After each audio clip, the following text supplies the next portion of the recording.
இருக்கு. இப்போ விசில் சின்னம் வந்து தாவேகாக அறிவிக்கப்பட்டிருக்கு. அது தொடர்ந்து வந்து பாத்தீங்கன்னா இப்போ நம்ம சேப்பாக்கம் ஸ்டேடியத்துல வந்து விசிலுக்கு வந்து அலோவ் சொல்லியிருக்காங்க. அதுக்கு ஒரு லிஸ்டே எடுத்திருக்காங்க. எப்போ போய் இப்போ அறிவிச்சதை எப்படி பாக்குறீங்க? இந்த கவர்மெண்ட் தமிழக வெற்றி கழகத்துக்கு மேல பயமா இருக்கு. அது மட்டும் ஒரு ஆணித்தனமா சொல்லுவேன். ஏன்னா திரு ஆண்டு காலமாக இந்த விசிலுக்கு தடை இல்லாம ஒரு விசில் இருந்தது.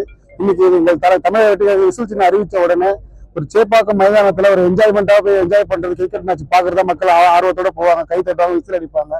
அந்த மாதிரி ஒரு விஷயத்த தடை பண்றது முற்றிலும் கண்டிக்கத்தக்கான ஒரு விஷயமா நாங்க ஏத்துக்கிறோம். ஏன்னா இது வந்தா கண்டிக்கிறோம்.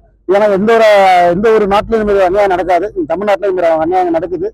கண்டிப்பா விரைவில் ஆட்சி மாற்றம் நடக்கும். தமிழக வெற்றிகள் ஆட்சி கட்டில் ஏறுவார்கள். சரி, இப்ப தொடர்ந்து பிசிசிஐ தமிழ்நாடு ஸ்போர்ட்ஸ் அகாடமியும் வந்து பாத்தீங்கன்னா நாங்க அது வந்து தடை விதிக்கல, போலீசாரெல்லாம் அதை விதிச்சிருக்காங்கன்னு சொல்லியிருக்காங்க. இது விசில் சின்னத்தை வந்து அங்க எடுத்து போற தடை விதிக்கிறது மூலியமா அரசாங்கம் என்ன சொல்லுவாங்கன்னு நினைக்கிறீங்க?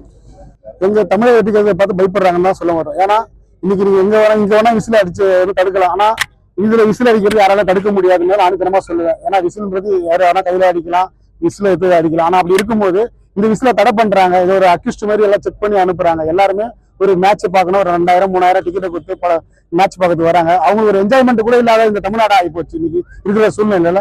அது விரைவில் எங்கள் தளபதி அவர்கள் ஆட்சி கட்டில் ஏறும்போது எல்லாமே மாற்றம் உருவாகும்.